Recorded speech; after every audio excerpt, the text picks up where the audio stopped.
um distúrbio do sono que afeta 15 milhões de brasileiros e que pode até matar.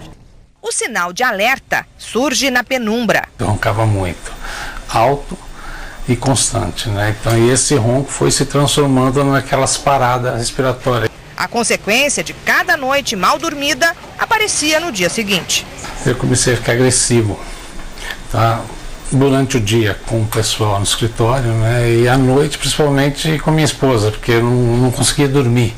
Além de não dormir, atrapalhava o sono dela também. Aquele ronco alto que incomoda os outros é um sinal de alerta. E a segunda manifestação é a sonolência, que também passa desapercebido facilmente, porque se confunde com cansaço, estresse, e a pessoa vai se habituando. Por causa da sonolência e do cansaço, a pessoa fica irritada, sofre de dores de cabeça e até de depressão.